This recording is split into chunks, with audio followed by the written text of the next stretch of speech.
Thanks for listening to Centered with me, Angie Yingst. If you'd like to send me a question or comment about this show or any shows, you can send them to Angie@themoonandstone.com.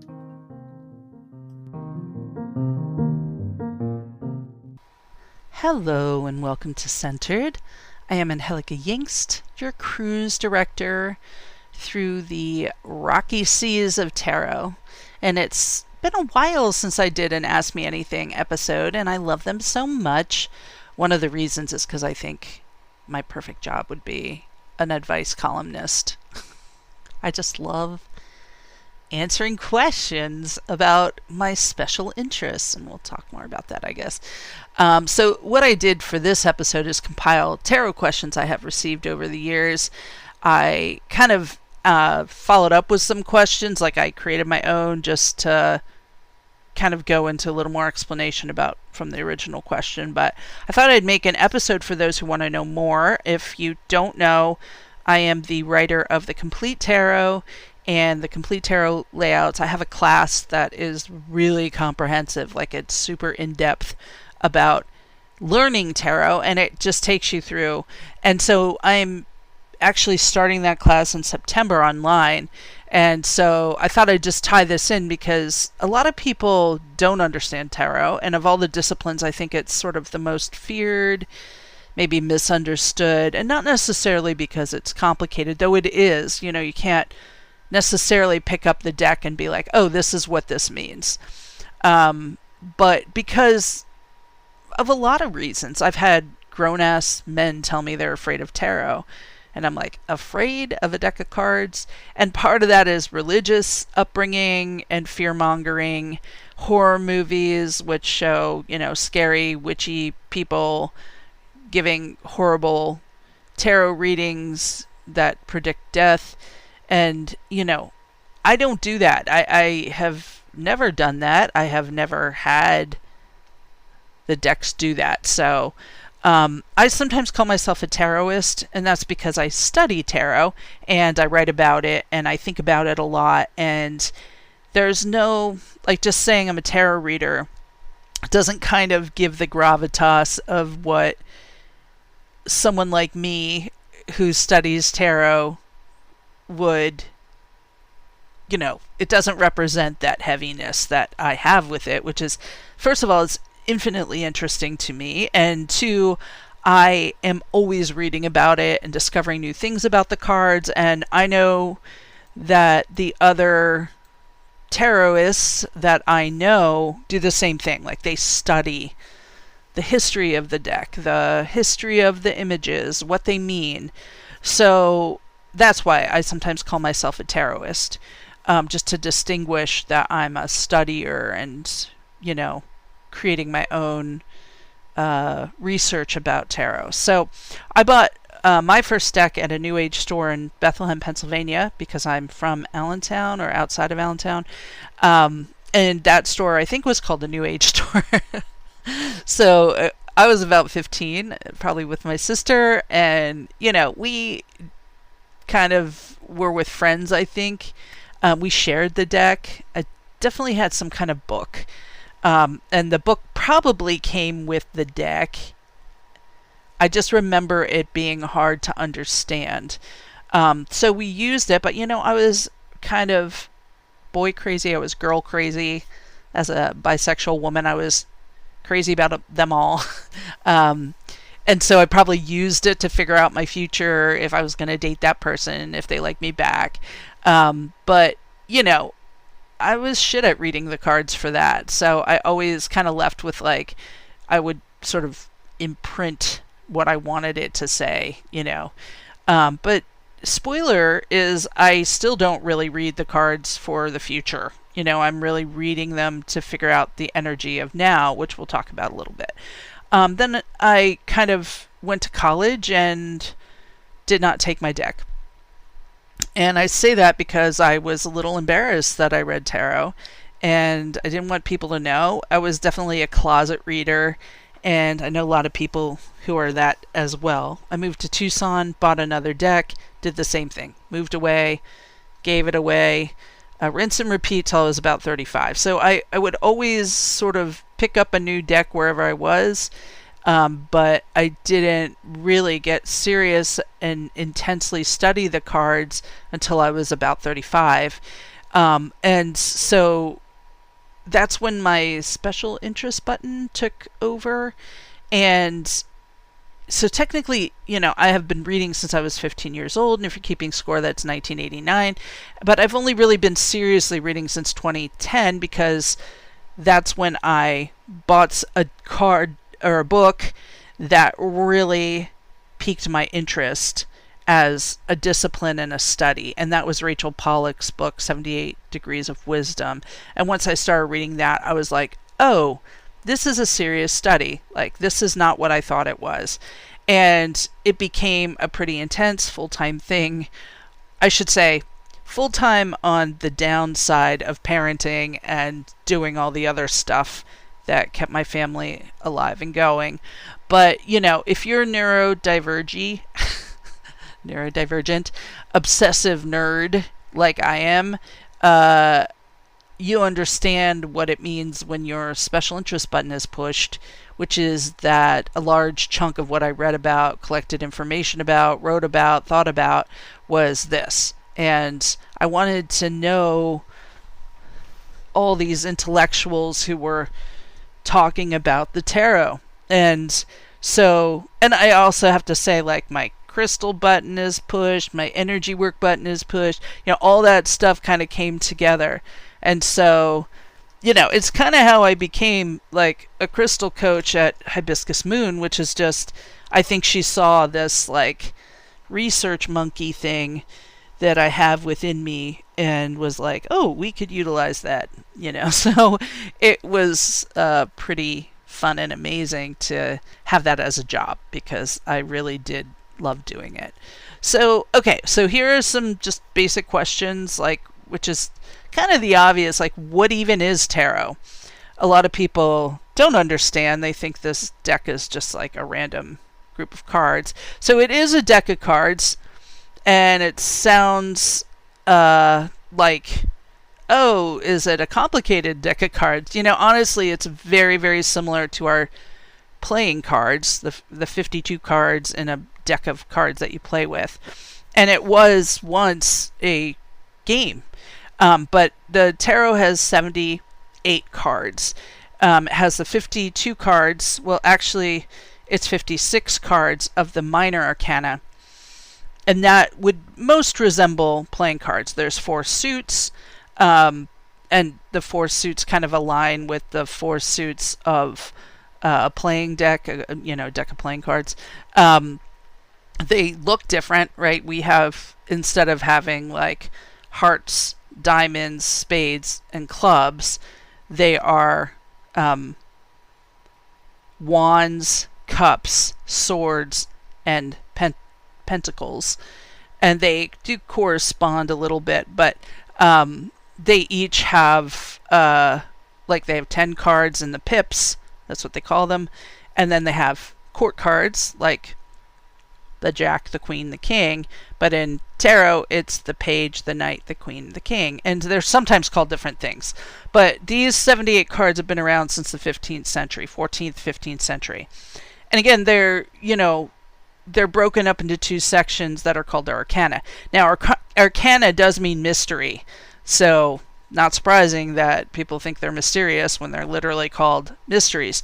And that was part of their thing, right?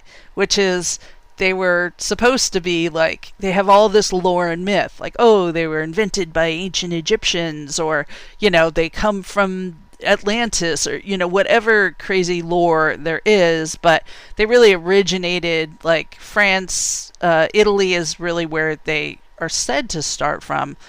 We find all the decks, the earliest decks are from Italy. And basically, because they were playing cards, they weren't used for divination for a long time, but they were kind of hand-painted by, so like a family, for example, might commission a deck. And so the 22 major arcana are basically archetypes. So when we say minor arcana, major arcana, what I'm saying is like minor mysteries and major mysteries. So they're bigger mysteries are the 22 cards. And they were like archetypes and archetypes of our journey through life. So there was like the mother, the father, the magician, the priest, the priestess. You know, they kind of represented different aspects of the life they knew around them, which is why studying history can be very helpful when you're a tarot reader. You know, for example, there's a card called the Hangman, and the Hangman is upside down, like hung upside down by his feet. So that looks kind of funny, and people might not understand it when they see it. But if you study history, you know that only traitors were hung upside down, right? Especially at this time in Italy. So we go, okay, what is this guy a traitor of? Well, himself, because all these cards deal with themselves, right?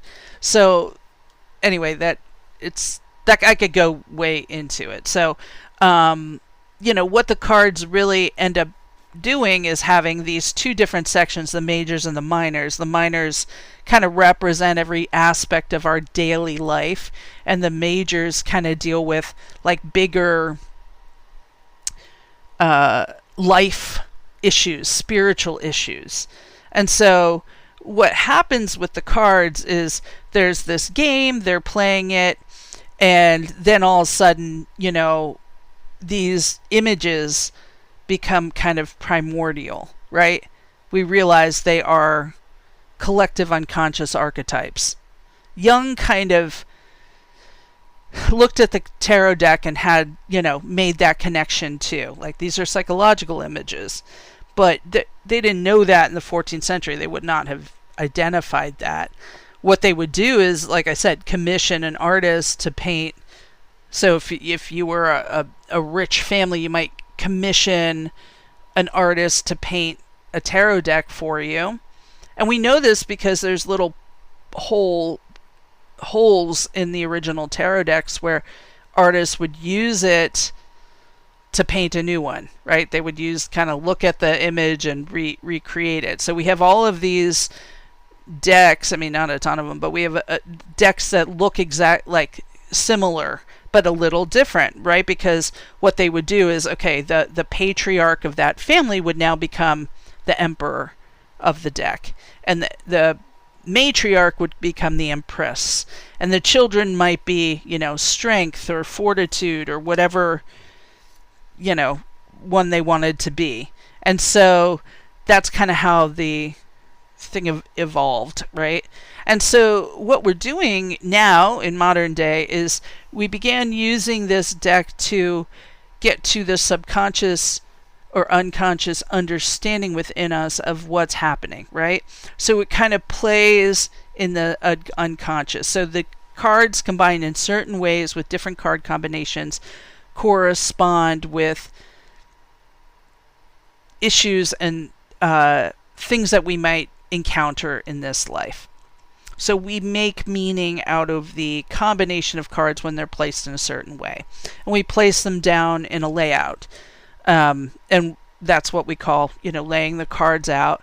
And each position would be a different kind of question, you know. And the most basic is the Celtic cross. I shouldn't say most basic. It is a hard layout to learn, but basically each placement, each, you know, position has a different meaning. So the first card is the where you are right now, and then you cross it, that's why it's called the Celtic cross, with an obstacle card. And that obstacle card is like, this is the challenge to right now. And so depending on which card you get where, you know, changes the meaning, right? So, and each tarot reader has their own relationship with the archetypes, which is why, you know, you could go to 3 readers with the same exact reading, or I should say same exact pull of cards, and get way different readings, because we all share similar archetypes, right? We all have a mother. So the mother, for example, the Empress, the number 3 in the major arcana, comes to represent the mother, right? We all have mothers, whether she was there or not, whether we know her or not, we have a mother. And the idea here, we have a lot of different kinds of relationships with the mother. So the mother, the archetype of the mother, is supposed to be loving and nurturing and caring and creative, and she gives birth to new things, right? She feeds us, she nourishes us. We're her biggest fan. We're her babies. But on the challenging side, we can look at all the ways mothers can be domineering, controlling, abusive, right? So we have light aspects of mother and we have shadow aspects of mother. And so that's really important when we're kind of working with tarot, because we all come to the medicine in a new way. We all bring our own stuff. And so, I think that's really the important part, is knowing that, when we come to tarot, we're interpreting it ourselves, right? So when we all read from the same book, we're all going to have the same interpretation. But that's the point. We study books and we combine it all together to mix with our own understanding of these things. Now, is tarot fortune telling? Is it spirituality? Is it psychology? Or is it something entirely different? And, I think that one of the things that I like to say is that tarot is a language we can learn.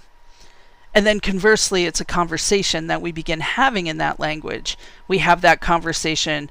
Some people think of it as their higher self, as their subconscious self, or their spirit guides, or the universe. Whatever it is, I do not think of it as fortune telling. I think of it as combining all these images together to tell a story. And so I am translating the story that the tarot is telling to the person sitting in front of me. So instead of thinking of it as some, fortune teller, pulling secrets out of a crystal ball, it can be more like a mirror. And that's really what a crystal ball is. When we glare into the crystal ball, the images are upside down. It looks surreal. So, each card is really a symbol, an archetype. And when you lay them down, what you're really doing is, how does this reflect back to me right now? How does it reflect back to my client right now? So it can, yes, be deeply spiritual. Sure, it can also be very practical and advicey and psychological, or it can tell the story of what's happening right now to validate for you. But tarot doesn't sort of put you in a box and give you this fate. And I think fortune telling depends on the idea of destiny and fate. I do not approach life that way, as someone with free will, and I think my clients have free will. What I really think it is like showing you how the energy is moving, where the energy is going based on what we already know. That's why we always kind of look at the past and how it affects the present. And so when we do that, we can see where the future is leading. So it opens this dialogue up for us so that we can think of it as forewarned is forearmed. So we're kind of like looking at this dialogue between our intuition, our subconscious, and the bigger picture. So we're kind of moving our own fate. So if all the energy is going this way, we can change it. We can change our trajectory if we're aware of what's happening. So the next question is, do you have to be psychic to read tarot, or can literally anyone pick up a deck? I do not think you need to be psychic at all. I think that the idea of having some prerequisites when you come into tarot it's not helpful at all. So you don't need to grow up in a castle with a tower room and a pet raven, though if you do, I'm interested in seeing that. But what you need is just curiosity and willingness and, interest. I have tried, people have signed other people up for my tarot class and they're just not interested. This is something that, if you're interested, cool. If you're not, cool. Tarot is a skill and a language, and some people are naturals at picking up on the archetypes and the subtle images. And if you studied art history, if you're looking at symbology and archetypes, and you've already familiar with that, you're going to pick up on tarot a little easier. But it doesn't mean that if you don't do that, you can't read tarot. tarot is something that anybody can read because it's like a language, and you just have to learn. I think the thing I see most as blocks for my students is confidence. Feeling like they have to have everything right, that they have to memorize everything, that they can't just come to the cards. For me, it's a combo of study and intuition and what I'm seeing. I think of it as like learning to play an instrument. Everybody can learn if they want to, and when you start, it's messy, right? Like no one wants to hear someone starting clarinet lessons. It's just all squawks and honks and whatever. But when you hear like a good clarinet player, it's amazing. Like, it's just such a smooth, beautiful instrument. So, when we squawk and have a hard time figuring out how hard to blow, when to, all that stuff with clarinet, for example, it just takes time to figure out the subtle pressure and what to bring and what to not bring. I mean, I do teach people the images. I do give you ideas about what they mean.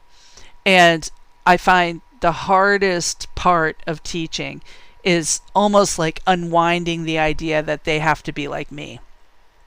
Unwinding this idea that there's something that they have to learn and they're missing it. I almost think it's like I have to teach them how to let go of perfectionism, how to let go of this idea that they have to be perfect, how to let go of all of that stuff. So, that's the hardest part of learning tarot, is to get out of your own damn way.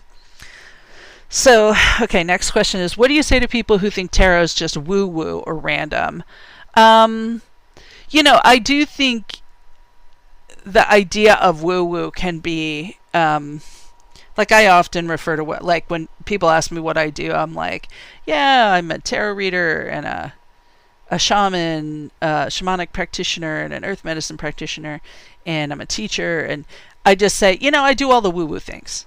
And they always laugh. But the truth is that I don't see myself as woo-woo at all. I'm very grounded in the, in the earth. I'm very grounded in the images in tarot. I don't think you have to be woo-woo and, into all of this stuff, because, that's kind of like the fortune teller in the movie with the wearing, all black and dark eyeliner and, listening to emo music or whatever. I mean, that's fine if you want to do that. That's awesome. I love those people. They're my friends. But the thing is, tarot works because you're engaging your intuition, you're getting out of your own way. So if you're someone who's like, I am like a middle-aged woman and I can't just pick up tarot now, my entire classes are filled with middle-aged women and they love it because it helps us to connect with that inner wisdom that we already have. So learning imagery and symbolism, it is really, so much of it is Jungian psychology. It's, learning symbology, learning who we are. It is a personal spiritual journey in some ways, or psychological journey. But you don't have to be woo-woo. You don't have to believe in anything. You don't have to believe in God. You can. That's awesome. I always invite my guides and my angels in. But I'm a God believer. So that just works for me. But I don't teach my students like you have to believe in God. You can do whatever you want. The idea is you shuffle the cards and one rises to the top, and your brain and your energy and your heart is already in that process. So tarot is a way of listening, not necessarily predicting.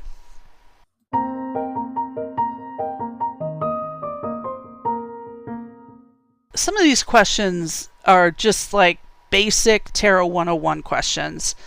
And I thought I would answer some of them just to kind of like get into it a little bit. But so how many cards are in the tarot deck and how are they structured? So there's 78 cards, and that's a lot. We often read upright and we read reverse, so you don't have to read reverse. So when we're learning the meanings of cards, we're learning 78 different cards. And if we're learning the reverse, it's 156. So that can be a lot to learn. So I just focus on us learning like little bits at a time. So They're structured in two sections. So there's the major arcana and the minor arcana. The major arcana are 22 cards, though they start at 0. So it goes 0 to 21. And these cards really deal with the spiritual nature of life. They are the archetypes of our life. And so the first card in the deck is called the Fool. And it really is like that divine child going on a journey, right? It shows a guy walking with like one of those hobo bags and a little dog barking at him because he's about to walk off a cliff. And the idea is, hey, we're on this journey and we're just trusting. We're trusting our higher power, the universe, God, whatever you want to say, and we're going on this journey. So these cards tend to have a weightiness to them that the minor arcana don't necessarily have. Now, the minor arcana is split into 4 suits, and the 4 suits correspond with the four elements: water, fire, earth, and air. And they basically deal with our everyday life. So like the wands might deal with our creativity, the fire in our belly, our business, things like that. The water, the cups, deal with our emotions and our relationships. And the swords deal with our mind and what we're thinking about. And they tend to be the hardest to kind of interact with because they are all challenging. And this is because the tarot writers really thought about the swords as leading us away from God, right? Our mind leads us from God. So it's very intellectual suit. You see a lot of thought, but it also has a lot of illusion, right? Because our mind creates stories out of things. And then pentacles, or pentacles, I always like to say, are the earth. And so they deal with home, job, structure, the earthy things. Yeah, the next question is, what's the difference between the major and minor? Well, minor deals with daily life. So if you're asking a question about your job, most of the cards that come up should be minor arcana. Now, if we start seeing major arcana in there, then we know that the move in the job is representative of a bigger spiritual issue or life issue, something you came in to kind of work on and work through. So that's kind of the basic difference between the major and the minor arcana. Now, what happens if you pull a scary card? This is my next question. I get this question all the time. What happens if you pull a scary card like death or the devil? Should beginners freak out? I mean, they do freak out because the death card looks like, oh my God, is somebody going to die? No. Death is, we experience death in our life all the time. And we can think of it as, the death of an idea, having hope, change. Maybe we have a hope of getting back together with our ex, then we see they're engaged. That idea has to die, right? The relationship now is going through death. So is death easy? No. Change is never easy. So we think of death as being the change card, the transformation card, but it's not in the process of like, I'm already over it. It's the process of letting something go, letting yourself die, letting that thing die. And that's not easy, right? That is not an easy process. So, I don't like when people are just like, oh, death, that's all about change. That's a good card. It is not easy when you're going through death, It's not easy to let something go. And so, is it scary? It's not scary. No one's going to necessarily die.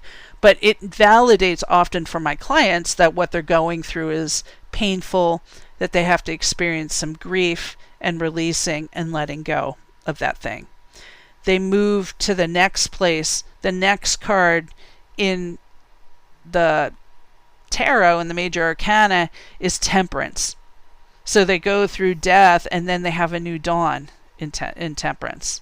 Now the devil is a little different because the devil is about being attached unhealthily to the thing that, the devil has tempted us and now we're ensnared in the devil. So it often is a hard one to talk to our clients about or talk to people we're doing readings about because we have to say there's somewhere where you're unhealthily attached. Now, I can just say that, this is kind of the card of like addiction. obsession, affairs, things like that will come up with the devil. But also fear. Like, we all have our own relationship with the devil. Like, if you were raised Catholic, you might be terrified of the devil, right? You may be thinking when you pull the devil card, oh, see, tarot's from the devil. The devil came up, I am evil for doing this. That's our projection onto the cards. What we're really talking about is a very Buddhist concept of, attachment. And, the root of our own suffering is attachment. And I see it so often, too, in the devil, of just being attached to our partners in unhealthy ways, So it's not necessarily what you think it is. And learning the cards is very helpful.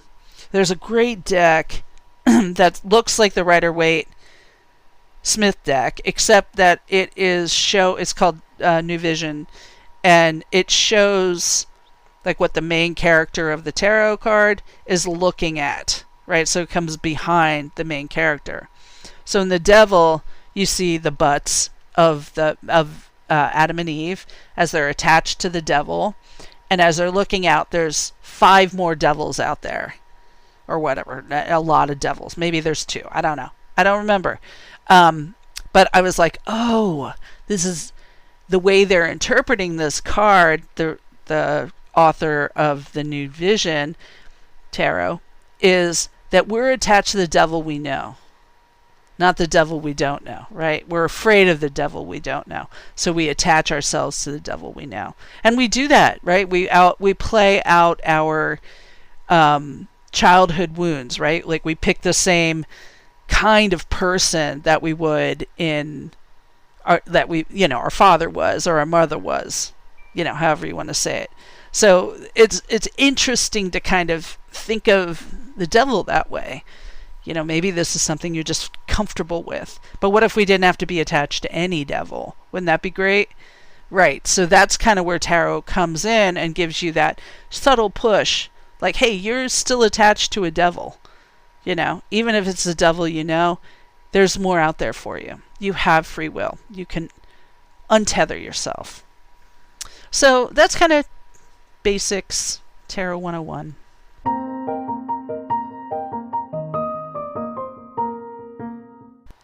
All right, these questions are great. This is like, why should I study tarot? This is the question. Why would someone want to actually study tarot instead of just getting a reading every now and then? There is no reason to study tarot if you just want a reading every now and then. Studying tarot is really about going on a journey with yourself. Tarot asks you questions that you do not think about, right? It calls you out, right? When the devil, like we just talked about the devil, when the devil shows up in a tarot reading, you might have been like, this is a great, healthy relationship. I mean, I'm just calling that person every day and they're not doing anything. That would be how the devil might show up. Like, I'm doing all the work in this relationship. So when the devil shows up, you go, oh, right, I'm unhealthily attached. Now I have to look at, why am I unhealthily attached? Where have I been unhealthily attached to other people? Why do I do that? So, I think having a tarot practice is really incredibly valuable if you're interested in going deep in your own spiritual journey. So for me, I really like to do daily pulls, figure out what that card means to me, how it's working out in my life, what I need to know. It gives me that little insight into my psyche that can be very helpful for doing the kind of soul work that I do. And so one of the things about me that I'd like to share now is that I am, 14 years sober. So part of why tarot came up for me was, here I'm doing all this spiritual work and I'm on this spiritual journey, and then I got sober and I realized that tarot helps me to look at the underlying issues, the thing behind the thing behind the thing that can keep me sober, that can help me deal with like childhood wounds, karmic wounds, things I've brought into this life, how I can approach things, communication. It calls me out in a way that I can hear, because it's not a necessarily like a human calling me out. It's the tarot deck calling me out. And then it just sort of, helps me dive deep. So I have dialogues with my tarot deck. I do really deep, interesting work with my tarot deck. And to me, my journal practice with tarot has been one of the most fulfilling and supportive tools I have in my toolbox, if not the most important tool in my toolbox. So the next question is, what surprised you the most when you started learning tarot? I think, kind of what I talked about before, which is, there's so much history and art history and understanding. I love it because it combines so many disciplines. And my major in college was religion. And I, really focused on ancient Greek religion and early Christianity. And I love that area in the middle, Mediterranean, in the Middle East.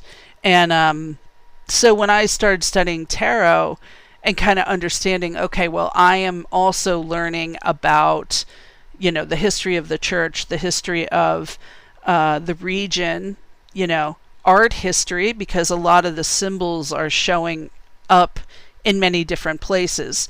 There's alchemical symbols, there's Hebrew, there's all kinds of symbols in the tarot.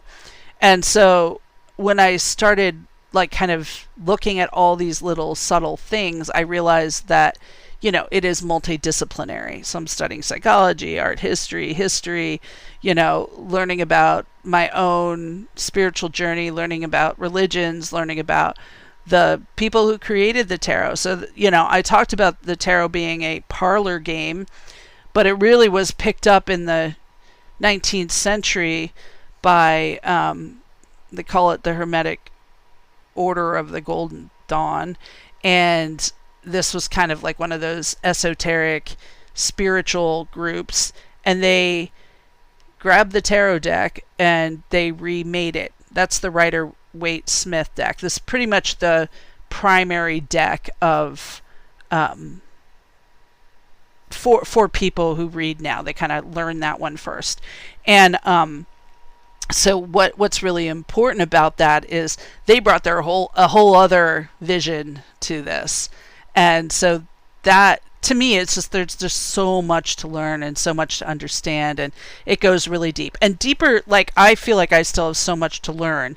There's a whole other Kabbalistic connection and Jewish mysticism that I have never studied, really, that people that come in, they really go deep with it, with that part of it. And that sometimes is a little over my head, and I just am keep it a little simpler than that. But I think that's really one of the most surprising parts, is there's still more to learn, and there's always more to learn. And then the next question is, how does learning tarot shift the way people understand themselves or their lives? I really think that understanding yourself is something that you can do through any discipline. If you're wanting to do soul work, you can kind of get it anywhere. For me, the tarot gets me out of my conscious mind. I have a Gemini rising, and I'm very intellectual, in my head, and I think things, and I make up stories and all that stuff. I'm always zipping around, and that's ADHD plus airheadedness plus nerdiness plus neurodivergency. It's all of that together makes me really thinky and not very feely. And so tarot gets me out of my head and into my body, into spirit. It invites spirit in to help me get out of my own way, right? And that, to me, is how I can really shift my own understanding of myself. This is the next question is, if someone wanted to start tarot, what's the simplest way to pull a card and work with it? Honestly, there are so many apps for tarot. I always tell my students, I want you to have an in-person app, right? But it would be very helpful to have, or in-person deck of cards, sorry. But if you had an app, that makes it a very simple way to play with the cards, like when you're sitting and waiting for an appointment, or you're just like chilling out at home and want to zone out. Like, why not just pull one card and then it has the interpretation right there? So, for me, like getting a book, getting a deck of cards, very easy to do. Just, shuffle the cards in whatever way you want. Ask for, the messages to come from your higher self or from your spirit guide for only the highest good. Pull a card and look at it. What are you seeing on this card? Don't open the book yet. And just write down all the things that you're seeing. And, I always think it's very helpful to ask a question. I make my students ask a question, because when it's just loosey-goosey, like, what is this card about? Is it about my love life? Is it about work? What is it about? So, asking a question, what do I need to know today? Pulling a card and looking at it. Okay, I'm seeing, the emperor on a throne staring me straight in the eyes. There's a bunch of mountains behind him. He's got a lot of Aries symbols. So maybe today I need to step into leadership. That guy's a leader. He's the emperor. He runs everything. That's not rocket science. It's just looking at the card and writing down what you're seeing. Can you look in a book? Sure. Look in a book after you've written down what you're seeing. But if you want to learn how to work with the cards, develop a relationship with them. Remember it's a language, and you'll see on the card. And the reason I say it's a language is because you'll see similar things on the cards, right? Maybe the background's yellow, and then you go, okay, like all these cards have yellow backgrounds. What do they have in common? What does that mean? If you're listening and thinking, okay, I do want to learn tarot, and Angie sounds like she knows what she's talking about. Cool. That's awesome. I put together a tarot class for people like me who wanted to learn tarot but didn't want to memorize everything. I tried to make the tarot come alive. I like to tell stories about the tarot. I like to tell you what the Greek mythology around it might be, so that, when you're sitting there in front of the cards, things are sparked for you. So we cover the basics. We make the cards feel alive. And if you're curious, I'd really love to show you more and teach you more. But do I think that you have to take my class and you're not going to be a good tarot reader if you don't take my class? No. I don't want people to take my class just because I'm like, you must take this class. This is just a tool, and it's about giving yourself tools. And the tarot is a tool. Taking the class is a tool. But if you ever want to cut through the noise in your head and hear your intuition louder, that's what learning tarot can do for you. My intro classes, I don't even think of it as an intro class. My class, it's a class for anybody. It's built for beginners because we go through everything, every single card. I've had students that have taken this class 5 times because every time they take it, they learn something else. This isn't memorization drills. This isn't gatekeeping. It's just practical, soulful teaching. And it comes from my heart, and it comes with a lot of humility. And, if you're thinking, I just really want to learn how to work with my deck, I wish somebody would sit down with me and say, hey, here's what the heart of it is. Don't stress about the rest of it. That's what this class is. It's really why I created it. It's to help someone kind of kick off their tarot journey. And, it doesn't mean that your tarot learning ends when the 9-week class ends. It really is about you beginning this journey of a relationship with the cards. So if you want to dive deeper, all the info's on my website.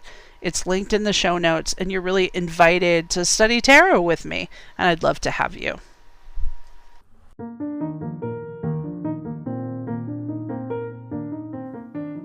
Thanks for listening to Centered with me, Angie Yingst. If you'd like to send me a question or comment about this show or any shows, you can send them to Angie@themoonandstone.com.